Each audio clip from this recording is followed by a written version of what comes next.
to Monaco. Peter Noyes-Thomas here with the most exciting motocross in the world.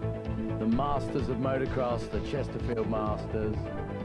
We've seen the Saturday's action. We're moving on to the Sunday now, and it's just fabulous to see the best in the world here. All under one roof, I was going to say, all under one blue Mediterranean sky. Well, quite a few spectators today, thank heavens. There weren't many yesterday, but we're having a look at this first semi-final now.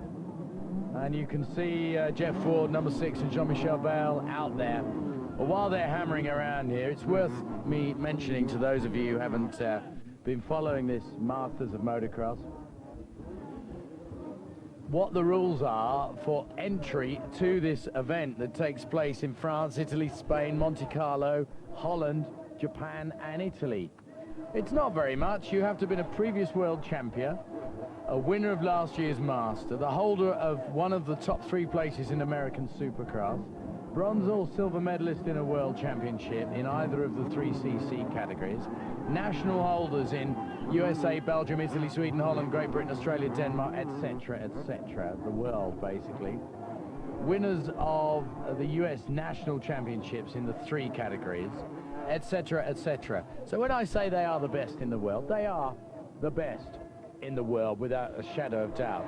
And you're seeing Supercross and Motocross riders all riding together on the same machines, which really does give us an interesting idea of their ability of how to ride. And the man with the greatest ability in the States this year, and certainly by far the greatest ability on the Masters of Motocross, is this man, Jean-Michel Bale, the 22-year-old Frenchman who went to the States and showed them how to ride Supercross. And he's back here in Europe showing them how much he has learned and matured over the years. Stefan Evert's going well, number 5 there. Good to see him in there. And as they fly high off the camel humps, it's great to see that blue Mediterranean backdrop there. Wonderful stuff. Now, Stefan Evert's made a bit of a mistake there, but as we look at it, it's Bale from Ward, number 6. There's 2 Wards here, of course. There's Jeff Ward and Larry Ward is number 16. There you see, look, Axel Holvet 4th. And the French and 2 Belgians mixing in with the Americans now, which is it's what we need as we get to the semi-final stage. The Americans totally dominating this Masters of Motocross series. Joe Bay has not had a good series here at all. Going very wide there. Following Jeff Ward, following Larry Ward. There's Jean-Michel Bale, rightly wearing the number 1. And they're motoring. It's a real mixture, isn't it? It's a bit like sort of dirt cross around that big wide left-hander. There's the medlet behind. Prince Rainier here to watch these big finals day. And the grandstand starting to fill up just a fraction. So only 2 laps left to go here. There are only 12 laps, of course, in these semi-finals. And apart from a little bit of a change of position and the fact that Axel Holvet had a problem in Axel Holvet won in the first and led in the first and second laps, and then fell back to 3rd, and then fell back to 4th, allowing Larry Ward to come back in. But things not really changing. Jean-Michel Bale was 3 and a bit seconds clear.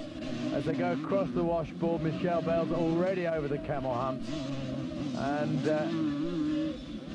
it's interesting to see the 2 Wards, one on the Kawasaki and one on the Suzuki, and the Suzuki's in 3rd place. There, the Honda of Jean-Michel Bale takes 1st place. 2nd, Jeff Ward. 3rd, Larry Ward. 4th, Stefan Evert's one of his best performances in this event. Axel Holvet, 5th. Ricky Ryan, we haven't seen much of him on the Suzuki, 6th. Jeremy Bull managing 7th. Ray Sommo was 8th there. There we see Prince Rainier. And the inevitable ladies, of course. Okay.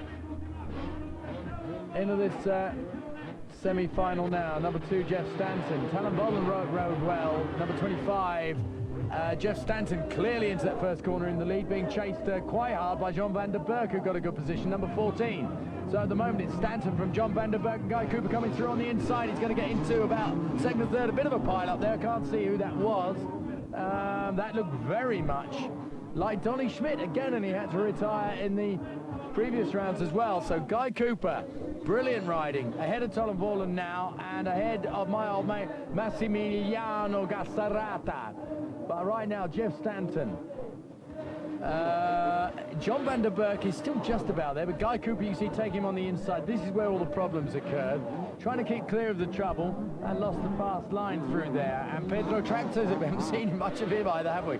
Is riding number 13. He went through there in about 4th or 5th. So Stanton out front. In lap 2, Guy Cooper goes back to 3rd place as Talon Boland challenges him hard. And number 8 is Mike Fisher, way back now. There goes Guy Cooper. Just keeping Talon Boland ahead, behind him. Abaya, I was going to say. So, well, Boland actually keeping Guy Cooper at bay, and that was a bit of a juxtaposition there now, as in 4th position, the Italian. Where's he been? Massimiliano Gassarata has not done anything in this Chesterfield Masters at all. That's the 2nd place man. 27 is 4th there on the Suzuki and riding well. Interesting. At this stage, John van der Berg is in 5th position, but he's being challenged quite hard by Daryl Atkins, the New Zealand rider. So quite a good mix-up now. So you keep your eyes open for number 29, Daryl Atkins. Number 13, Pedro Tractor, is still there as well. 36 is Christian Burnham, the Swiss rider. And back marker very much is Gerard Delépine, the Belgian rider, who's just about to be lapped. So, Talon Boland going very wild. And Kurt Lundqvist there being lapped. So it's Stanton from Voland, from Cooper. There's Stanton, the leader at this stage in this semi-final on the 2nd day of finals. And over he goes, putting on a bit of a show for the crowd.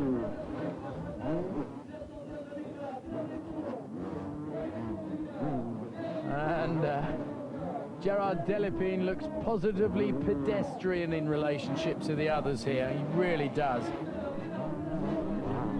And Guy Cooper having a good Masters, 29-year-old. The national 125cc champion in 1990, came 6th in Supercross this year, and 2nd in the USA Nationals 125cc this year. Talon Boland gets a 2nd, and that's good because he took a lot of stick in the finals yesterday. Guy Cooper, consistent riding as always. And 28, there's Kurt Lundqvist, but he's nowhere really. They all stop after the leader crosses the line, of course. And it meant that 1, 2, 3, 4, 5, 6 riders were lapped and 2 retired, including Donny Schmidt. There's His Royal Highness, and there's His other Royal Highness. So, as we move on to the 2nd semi-final,